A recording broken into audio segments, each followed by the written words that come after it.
This is MJ, I love Tokusatsu, and right now I want to talk about Kamen Rider 01 episode 31.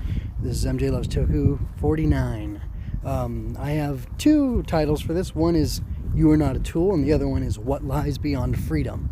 And I think that's a great question. I think this episode raised a lot of interesting questions and like philosophical discussions or space for philosophical discussions, and it made me really excited. So G-Pen's the last one to look at. So I had a couple notes that I scribbled down.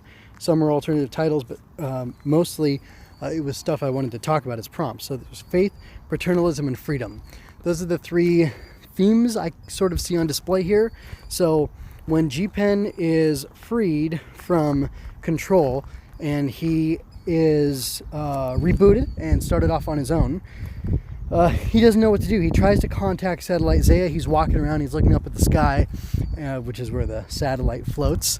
The satellite, which was, like the Ark of the Old Testament, holding animals in it and, doing whatever with them, sending them down to Earth so they could be used by 01, which that didn't happen in the Bible. But, the animals were in the Ark, and Zaya, not Satellite Zaya, not Satellite Ark, had animals in it that it, Anyway.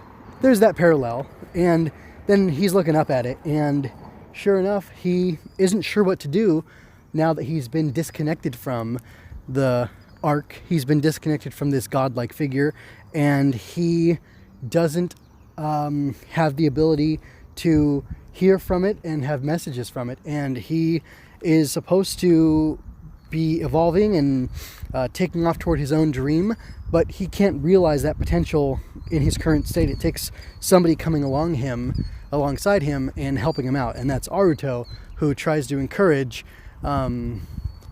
G-Pen to figure out what his dream is and to follow it, pursue it, while Ames is threatening to kill him. And we're at a point in the story where Ames is acting specifically to just kill and destroy any of the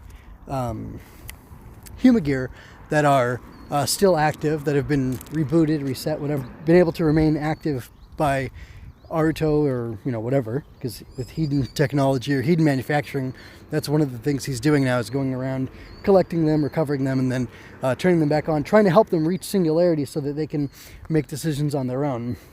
And the reason I called back to, this God thing is, it almost feels like a allegorical kind of idea that, like, what do you do? Like, like the question that I used for the title, the question that appeared in the show, asked by Hirobi to Jin, what is beyond freedom? If you choose to be a godless individual, or if you feel like humanity has evolved past the usefulness of the mythos of God being a real, thing, a real entity who actually, cares about humanity and wants us to flourish and things like that, then what's left? Do you just descend into chaos and madness and suffering, or is it possible to find meaning in life by your relationships with other people and through, I guess, the power of dreams or believing in dreams?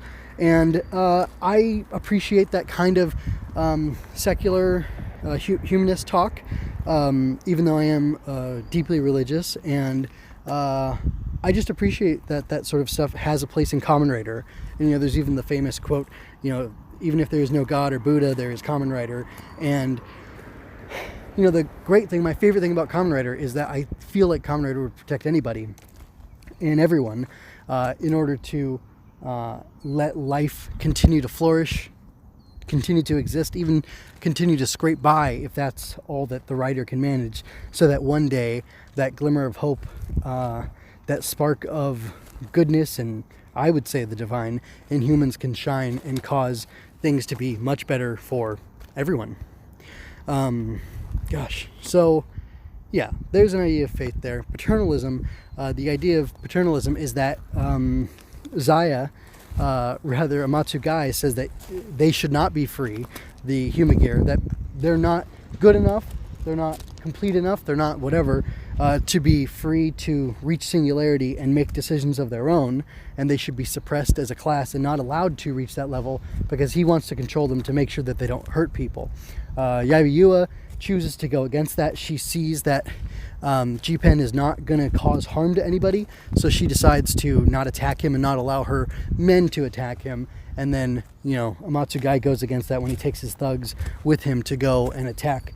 Not necessarily was it G-Pen? Yeah, I guess G-Pen was there, and Hiden Manufacturing. And I just thought that was really interesting. There's a lot of people in today's world, especially now with all this COVID type crisis stuff going on, who want to wrest control away from people and let the state act as a paternalistic figure and have authoritarians or authorities come and forcibly protect and serve them. And that's another thing that I think, violates the spirit of Kamen Rider, and it's something that I stand against and that I would rebel against. And I don't know, just throwing that in there. I loved seeing how Aruto dealt with G-Pen, convinced Jin to team up with him when frankly, Yaiba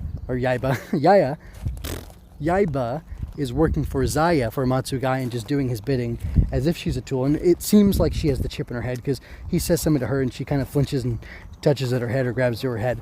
And, definitely seems like she's having the same sort of control exerted over her. And when there's kind of a question of what G-Pen is going to do, and Aruto's telling him about how he's human, or not human, but how he's free to choose, and he's not just a tool, he's something more than that, and that he, his owner, Ishizumi, I think, is saying like, hey, I want this guy to be a full-fledged mangaka and be free to do that.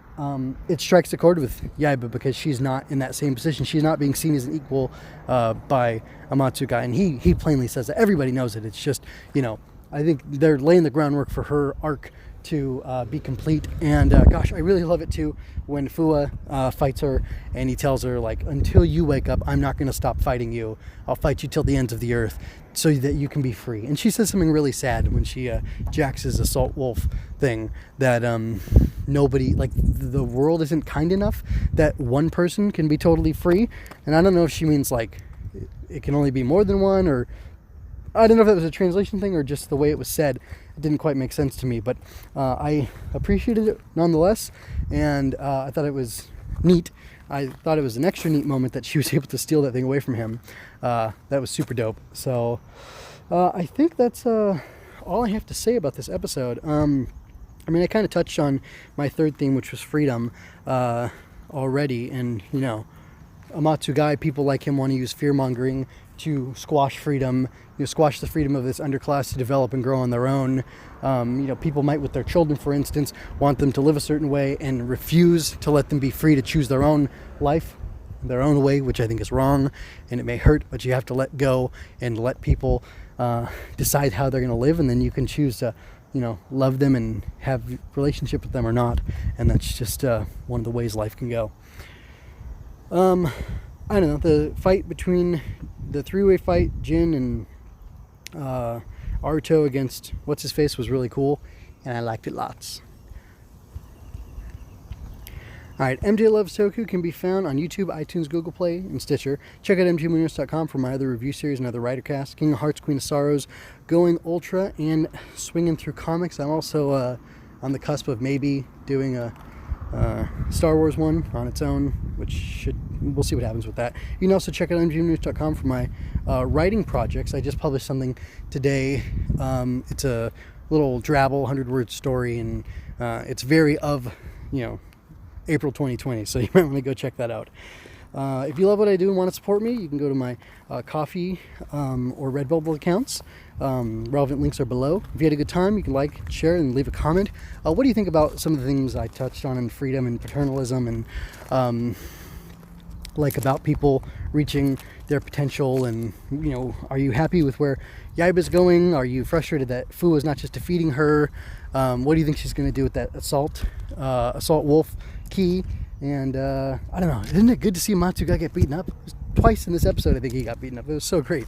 Anyway, if you had a good time, like, share, and leave a comment. Subscribing the bell to stay current on weekly 01 reviews. And remember, you don't have to shout henshin to be a hero. And then just real quick, I wanted to highlight some of my merch. I've got on the Redbubble store, I have comics related stuff. There's a Spider-Man thing, a Cap thing. I've got a Star Wars related designer too, and I have some Tokusatsu inspired ones using the catchphrase of this show or review series. You don't have to shout henshin to be a hero. I have that over a Sentai Squad. I have that on a Kamen Rider lady. And I have that on an Ultraman type dude. And if you like those, you can get them. Anyway, that's all I have to say.